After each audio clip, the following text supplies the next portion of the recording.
7 नोव्हेंबरला तीन पायाचा घोडा तुमच्या जवळच्या चित्रपटगृहात येत आहे. आपण इथून सुरुवात करूयात. मी राहुल देशपांडे. मी ही फिल्म प्रेझेंट करतो आहे. म्हणजे काय मला माहिती नाही, पण सगळे मित्र आणि सगळे कुटुंब असल्यामुळे अमलताज पण आम्ही एकत्र केला आणि ही फिल्म पण आम्ही एकत्र केली आणि पुढच्या सगळ्या ज्या फिल्म्स आहेत त्या पण आम्ही एकत्र करणार आहोत. So I am very very proud. मी खूप मला भरून आलं आहे की फायनली ही फिल्म आता 7 नोव्हेंबरला प्रदर्शित होते. आता तू आधी कुणाल म्हणून स्वतःला इंट्रोड्यूस कर आणि मग स्वतःचं इंट्रोडक्शन दे. अजून कुणाल मी कुणाल शुक्ल. मी आत्ता लक्ष्मी निवासमध्ये सिद्धू नावाचा एक कॅरेक्टर प्ले करतो आहे आणि खूप गाजते सिरियल झी मराठीवरती. इतकी गाजते की आज मी आलोच नाही आहे आणि मी आत्ता ट्रॅफिकमध्ये अडकलो. माझं शेवटचा सीन झालेला आहे. मी निघालो आहे. मला 9 वाजतील पोचायला. तोपर्यंत फिल्म संपली असेल. आणि येस, हा माझा मित्र आहे अविनाश लोंढे. ही माझी पहिली फिल्म आहे आणि खूप असं एक एक्साइटमेंट आहे की ती फिल्म येते, आता रिलीज होते आणि तुमच्यापर्यंत पोचणार आहे. तुम्ही इतकी मजा करणार आहात, इतकी धमाल येणार आहे तुम्हाला सगळा काळ आठवणार आहे. आणि आम्ही सगळ्यांनी इतक्या प्रेमाने, इतक्या आनंदाने, इतकी मजा करत फिल्म बनवलेली आहे. घोडे खरंच लागले होते आणि त्यामुळे मजा नाही आली तर माझ्याकडनं, मी स्वतः फिटनेस कोच म्हणून काम पण करतो, त्यामुळे मजा नाही आली फिल्मला तर बॉडी बनवून देणार मी फिक्स. इसको कैसे टॉप अप करेंगे बॉडीवरनं. हाय, मी हॅलो, नमस्ते. माझं नाव रिया नलावडे आहे आणि मी बँगलोरची आहे. माझा जन्म पुण्यात झाला होता, पण माझे पेरेंट्स बेळगावचे आहेत.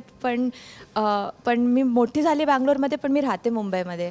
त्याच्यामुळे माझी मराठी खूपच म्हणजे अमेझिंग टॉप क्लास आहे, ज्याच्यामुळे मला या फिल्ममध्ये कास्ट केलं ह्या सगळ्यांनी. आणि मला खूप मजा आली ही फिल्म करताना. हे सगळे माझे फॅमिली मेंबर्ससारखेच आहेत.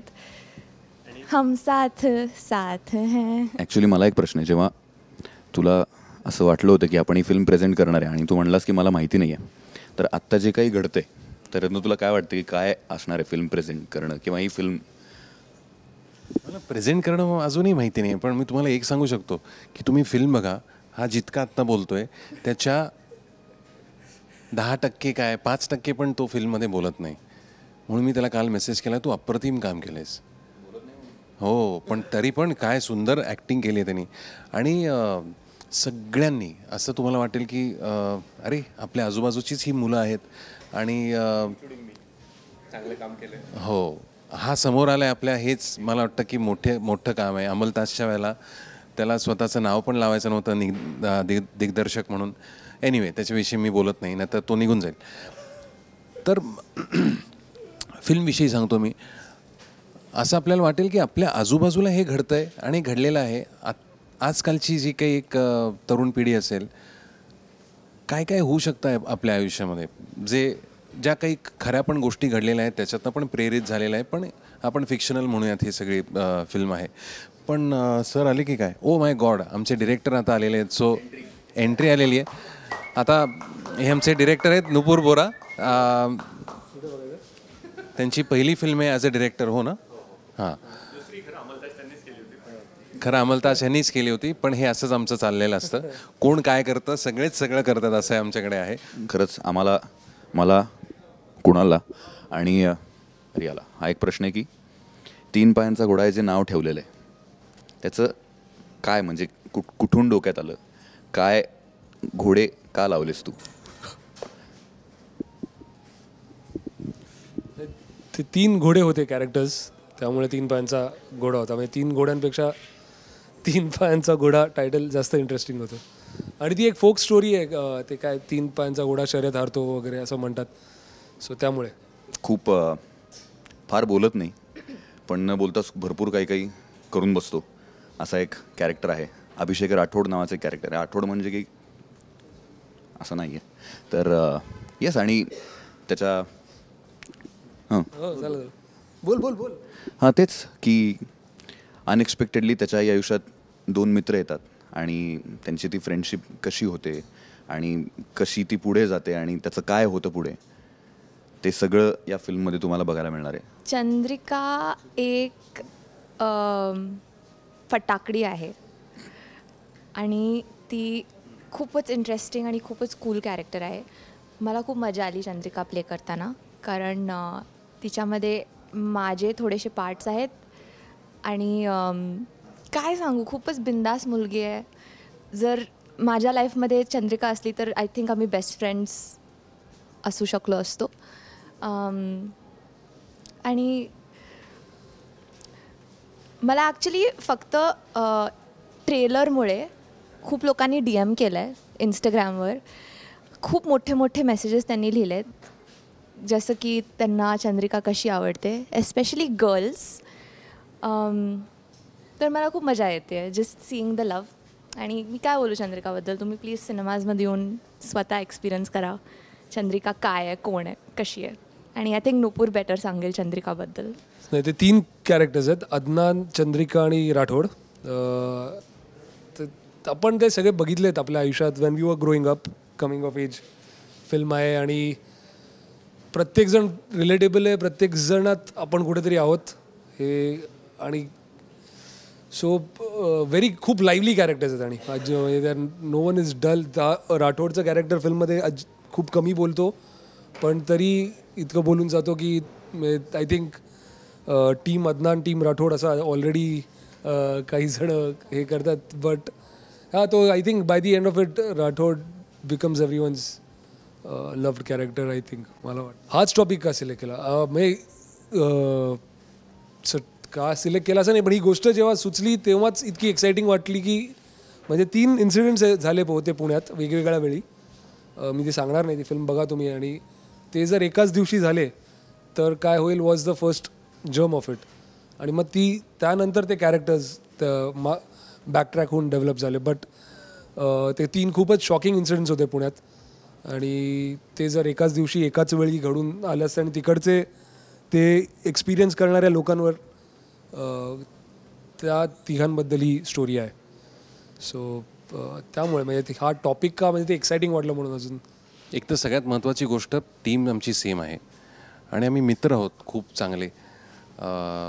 त्याच्यामुळे ह्याच्यामध्ये व्यवसाय हा मुळीच नाही आहे. ही अतिशय सगळ्या मित्रांनी मिळून येऊन आपण जी एक एनर्जी क्रिएट होते ती अतिशय पॉझिटिव्ह असते आणि त्याच्यामध्ये अपेक्षा नसते. त्यामुळे ह्या पद्धतीने आम्ही एकत्र काम केलेलं आहे आणि करत राहू आणि करतो आहे. मला ह्याबरोबरीने एक गोष्ट अजून एक सांगावीशी वाटते की खूप आनंदाची अशी पण गोष्ट आहे की भाडीपसारखे एक अतिशय गाजलेला जो प्लॅटफॉर्म आहे, सारंग असेल, पॉला असेल, त्यांनी आपणहून त्यांनाही असं वाटलं की आपण ह्या फिल्मला जॉईन व्हावं. आणि आता हा विषय बाजूला ठेवून फिल्म मी फिल्म बघितली होती आधी, काल परत एकदा बघितली. आपल्या प्रत्येकाच्या आयुष्यामध्ये परिपूर्णता कधी नसते आणि ती एक आपण जेव्हा मोठे होत असतो ना तेव्हा आपल्याला जाणवत नाही आपल्याला आयुष्यामध्ये काय कमी आहे काय नाही. आपण त्या मस्तीमध्ये जगत असतो. आपण जेव्हा कॉलेजमध्ये असतो तेव्हा आपल्याला असं वाटतं की मी डाव्या हाताने पण आकाशाला गवसणी घालू शकतो. हे किती सोपं आहे नाही का. तर त्या सगळ्या ह्याच्यामध्ये ही गोष्ट जाणवणं की काहीतरी अपूर्ण आहे आपल्या आयुष्यामध्ये.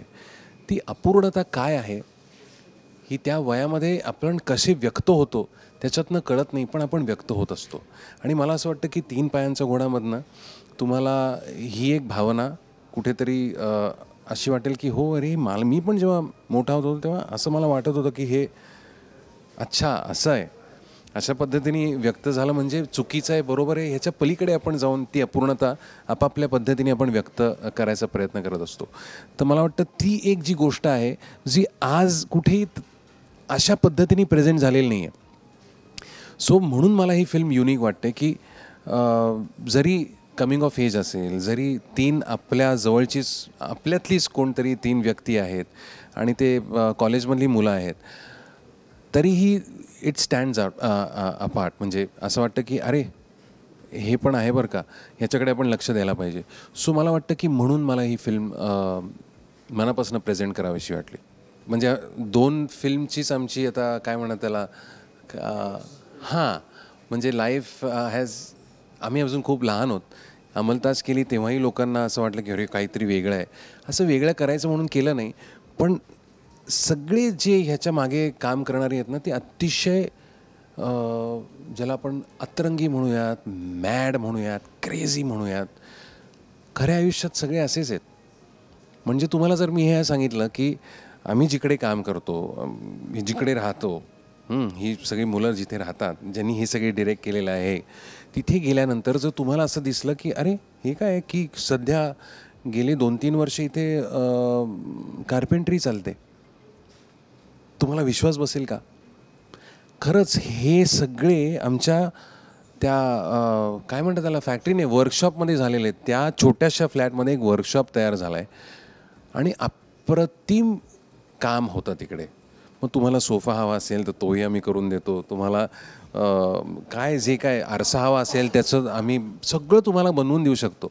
तर हेही काम तितक्याच प्रेमाने चालतं जितक्या प्रेमाने आम्ही फिल्म बनवतो, जितक्या प्रेमाने एखादा पॉडकास्ट करतो.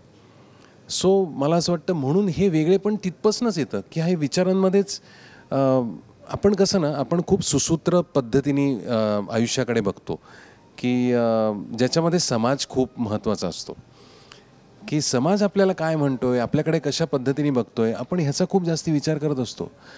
पण आपल्याला आपलं आयुष्य खूप छोटं असतं, आपल्याला खूप काही गोष्टी करायच्या असतात आणि एक कलाकार असतो तो खूप जास्ती संवेदनशील असतो. तर त्याचं व्यक्त होणं हे वेगळंच असतं सामान्य माणसापेक्षा. तर त्याला जेव्हा पूर्णपणे खूप मोकळीक मिळते, श्वास घ्यायला जागा मिळते, श्वास घ्यावा असा वाटतो आणि तो जसा मला पाहिजे तसा मी श्वास जर घेऊ शकलो तर काय होतं, तर मला असं वाटतं की 3 पायांचा घोडासारखी एक फिल्म बनते आणि ती तुमच्यासमोर काही नाही आपणच करूयात अशा पद्धतीने एक आतनं येतं की ही केलेली अतिशय प्रामाणिकपणे केलेली ही कलाकृती आहे. आम्हाला आवडली. मला असं वाटतं रसिक म्हणून जर मला आवडली असेल तर तुम्हालाही ती आवडेल. 7 नोव्हेंबर 3 पायांचा घोडा नक्की बघा. चित्रपटगृहात. Thank you. Thank you so much.